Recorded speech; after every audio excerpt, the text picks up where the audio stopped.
Aloha, ladies and gentlemen, boys and girls, amigos and amigas. Welcome into another edition of this fun, stupid show that we call the Daily Football Podcast. Today we're going to discuss some preseason awards that I've handpicked. Yeah, and then we are also going to talk about a couple games on the Week 1 slate that we are going to watch and enjoy with our eyes because Week 1 is almost here. It is not 11 days away. It's 8 days away, 6 days away from kickoff, 8 days away from the first NFL Sunday that we all know and love, where we can just sit on our couch, smash those Doritos, and look at our phones and our TVs the whole day and not do anything productive because we've earned it.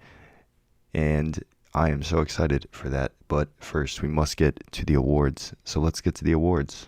Awards. So we're going to do the 2021 preseason awards for fantasy football, and starting off, the fantasy MVP, the MVP of the entire fantasy football league. And I could just say, Christian McCaffrey, but what fun is that? That's not fun. I mean, we obviously all know that Christian McCaffrey is going to absolutely ball out if he's healthy this year, but I want someone a little different.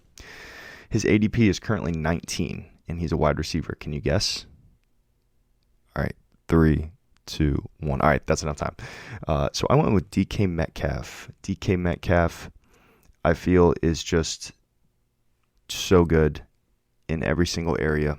He's about 6'8", 280 of absolute pure muscle and pure beast. Russell Wilson fell off a bit last year, and I feel that Metcalf suffered a little bit, but I don't think that that's the case this year. I feel that DK is going to take another step forward. He's only 23 years old right now, and he's not even close to his prime. And if he was able to do what he did the last few seasons, especially last year, at this age, I can't even imagine what DK Metcalf is going to look like at 26, 27. I feel bad for all the opposing cornerbacks that have to guard him. He is literally Julio. He is Megatron. He is just the real deal. And to pick a fantasy MVP as a wide receiver is a bit contrarian because we know that in most PPR leagues, running backs fly off the board more than receivers do. Receiver is so deep this year, but I really feel that DK Metcalf is going to have a super special season with Russell Wilson at the helm. So my 2021 fantasy MVP is going to be DK Metcalf. I expect that he finishes as the wide receiver 1. And this is not an opinion that I've held up until recently, where I really just started to dig into his film and just watch him play football. He is just so special. So yeah, DK Metcalf, the fantasy MVP. Next up, I wish I had some sound drops. I think I should download some, but we don't have that right now. The steal of the season, current ADP of 94. Antonio Brown of the Tampa Bay Buccaneers. Obviously, that offense has so many weapons, so many receivers, probably the best receiving core in the NFL. For my money, there's quite a few, but I don't think that anyone has the talent level of the Tampa Bay Buccaneers and what they all do well. Godwin plays really well out of the slot. Mike Evans is one of the best red zone threats in the league at the receiver position. And Antonio Brown, while he is not prime Antonio Brown, Hall of Famer Antonio Brown anymore, he's still got it. He's still really good. When they brought him in week 9 or week 10 last year, I can't remember when it was, and there were plenty of questions on whether he still could play.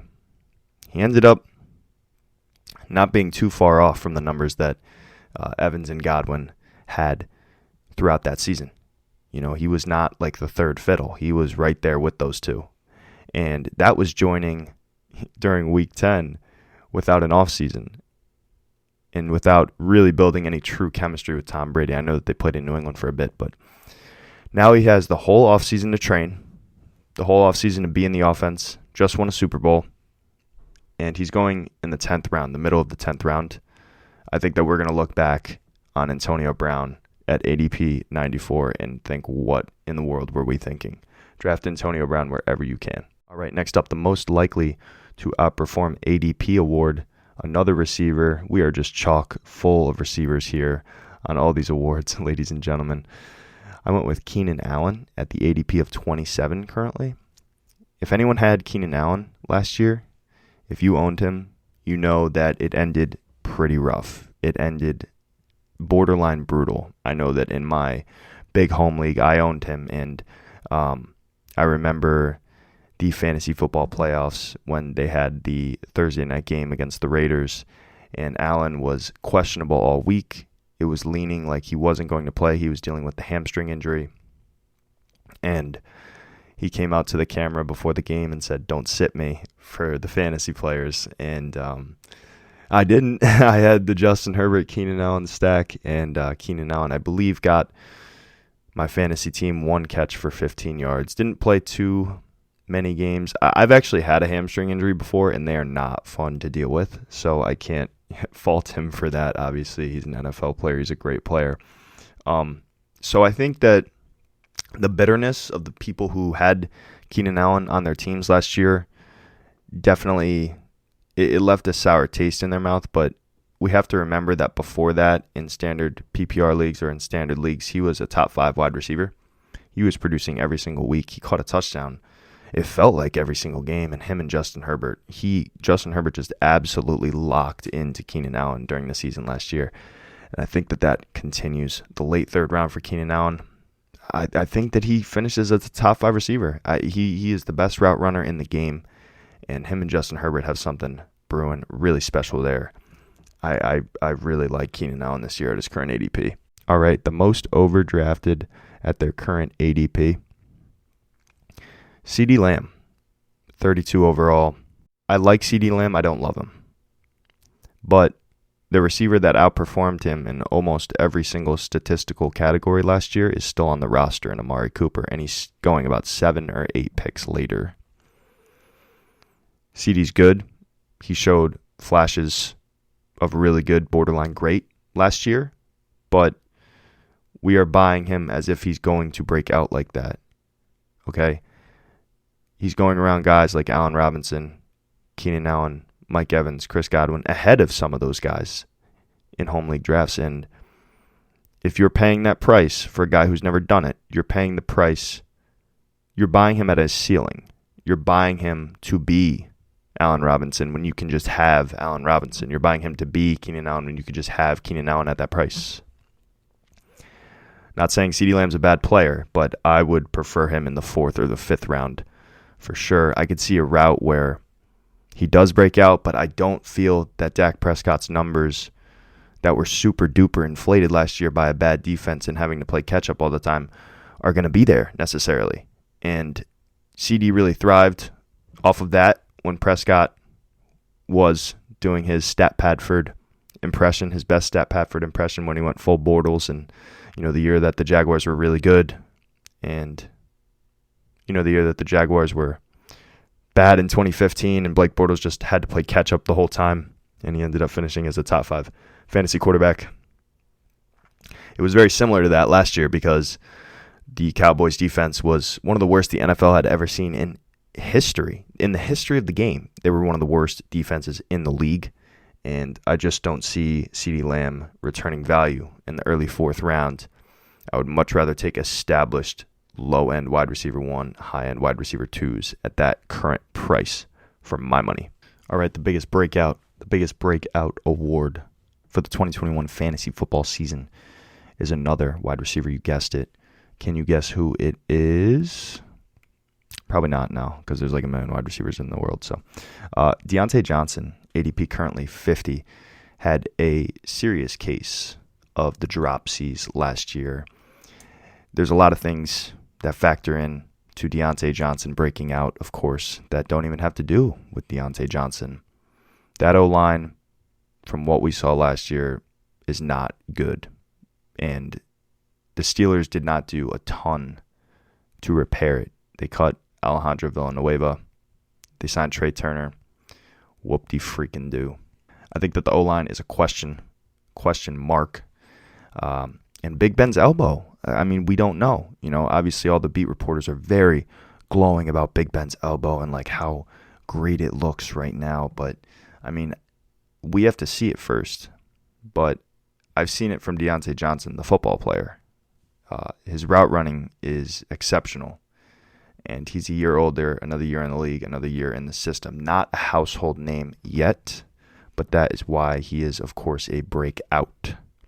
I think that come next season, there's a huge chance that he's going in the middle of the third, early third, late second round. I really think that Deontay Johnson is that good of a player, but he needs to catch the football. Those drops were pretty horrid last year. A lot of them just went right through his hands, and that just cannot happen. It simply cannot happen if Deontay Johnson is expected to take that next step forward, which I truly do believe that he is going to. All right, the coach most likely to be canned. And there were a lot of different options for this one. Zach Taylor seems to be the pretty popular pick, but the Bengals owners are cheap, super cheap. They've always been cheap like that, and I don't think that they're going to fire a coach who is on a contract like that right now. So I'm not going to go with Zach Taylor. I'm going to go with Matt Nagy. The guy who probably should have been fired last year, but was able to handpick the quarterback of the future for the Bears, even though he probably won't be there.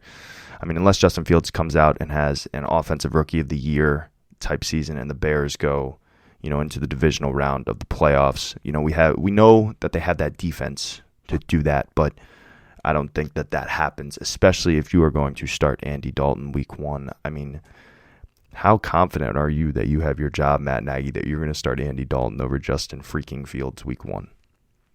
Reality check, man. What are you doing? I think that Matt Nagy, no one loves to preach that someone's going to be fired, but I think that Matt Nagy is the first to go in the NFL this season. All right, the fantasy LVP, the least valuable player. I tried to pick a player that was going in the top 4, top 5 rounds, because if I'm going to pick a least valuable player in the 8th round, it's like those are pretty much dart throws anyways at that point. So I went with Miles Sanders, current ADP of 39. I am not touching any Miles Sanders this year. It seemed that at the start of the summer, he was going in the mid-3rd round. Now he's going late 4th, and rightfully so. A lot of reports out of training camp about Kenneth Gainwell, Boston Scott, and while those don't scare me as much as the O-line does, and as much as the fact that the Eagles got a whole new regime, whole new coaching staff. There's no ties to Miles Sanders. No one drafted Miles Sanders. And I have major concerns about Jalen Hurts throwing the football. Nothing got really better on the Eagles this year. I don't expect them to be very good. I expect them to finish 4th in the division. And a lot of times, not all the time, but a lot of times that running backs are on bad teams, they can suffer fantasy-wise. Of course, it doesn't always happen like that, but if he's going to be splitting touches on a 4 or 5 win Eagles team, I am out on that one. I would rather get a better running back for my money. So my fantasy LVP, least valuable player for 2021, is Miles Sanders himself. Week 1 slate coming at ya. 4 games to watch. Dolphins, Patriots. Patriots currently -2.5. We know that Mac Jones is starting. We get to see the new era in New England, so to speak. No disrespect to Cam Newton, but we knew all along that he was not the long-term answer. Brian Flores gets to dial up that top 5 Dolphins defense against a rookie quarterback. I like the Dolphins to cover the 2.5 spread all day long. I am a Dolphins fan. I am biased, and I don't like the Patriots. That is obvious, but I really do think that the Dolphins win week 1. I think that people are underestimating the step that Tua takes forward. A lot of Tua doubters out there, and I would be lying to you if I told you that. I don't have my doubts myself, but I really feel that the Dolphins are going to cover and win that game. But it will be interesting because the Patriots are going to be better than last year. Their defense for sure gets better. Their skill players, I think, are still really bad. Damian Harris is very okay. Ramondre Stevenson is good, but he's a rookie, and Nelson Aguilar is a one-trick pony who was paid like a wide receiver too this year. But I digress. I believe that it's going to be a good game, but I really do like the Dolphins to cover that 2.5. It's going to be interesting to see Mac Jones versus Tua, the 2 Alabama quarterback prospects. Remember back in the day when people said that Alabama doesn't produce any quarterbacks, any good quarterbacks. Well, that narrative is no longer a thing. So we get to see the last two prodigies of the Alabama football system face off in week 1 at the next level. Going to be pretty fun. Next game that I'm watching is Steelers-Bills. Bills minus 6.5 currently at the spread. It's Steelers at Bills. I'm watching the Steelers O-line. I'm watching Najee Harris. I'm watching the Steelers skills players. I'm watching Big Ben's elbow. I'm watching Josh Allen. I'm watching Stephon Diggs. I am not watching the Bills running game, and you should not either. But I want to see if Josh Allen is a candidate for regression or if he still balls out. I don't think that Josh Allen is going to have quite the year that he had last year, with a year where defensive coordinators get to study up a bit. But really, the Steelers side of the ball is the one that I want to watch. I want to watch Najee Harris, how he plays. I have him in a lot of leagues that I'm in, and I want to see how Big Ben's arm performs as well as that O-line that is oh so leaky and questionable. Bills minus 6.5. That line seems right to me, but week 1 can always be fluky. I'm going to have the Steelers cover that 6.5 spread. Chiefs-Browns, a rematch of the divisional playoffs last year where the Browns almost pulled it. Chiefs minus 6. I like the Chiefs to cover that all day long. But I do feel that the Browns are going to be good this year, and I will talk about that in just a few minutes. But two of the most high-powered offenses in the game currently going at it. There are stars everywhere in this game. Odell, Jarvis Landry, Nick Chubb, Kareem Hunt, Baker Mayfield, Patty Mahomes, Travis Kelce, Clyde Edwards-Helaire, Tyreek Hill. I mean, it is offensive galore. Whatever the heck the over is, if it's 70, I'm taking the over. Chiefs minus 6, I think that they do cover that 6-point spread. But that's another game that I am watching. And then the final one is Packers-Saints. What is Jameis Winston going to look like? What is the post-Drew Brees era in New Orleans going to look like? And no Michael Thomas is just a little bit weird, as well as no Drew Brees, no matter how you slice it to me. Packers minus 4 currently. Packers minus 4 all day long. I mean, I don't think that the Saints are going to be nearly the force that they've been in years past. I feel that they have just lost too much, and they have taken a step back. I don't think that the Saints make the playoffs this year, and I think that the Packers are going to be a top 3 seed in the NFC.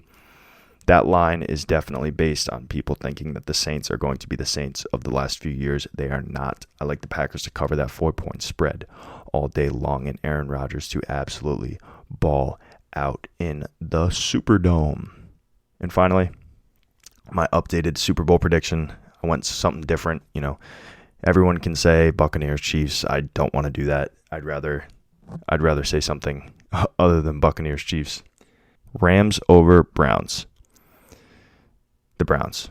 Okay, that is a bit out of left field. Obviously, we know how stacked the AFC is with the Ravens, Bills, Steelers, Dolphins, Chiefs, of course, and many others. You know, the Titans are always good.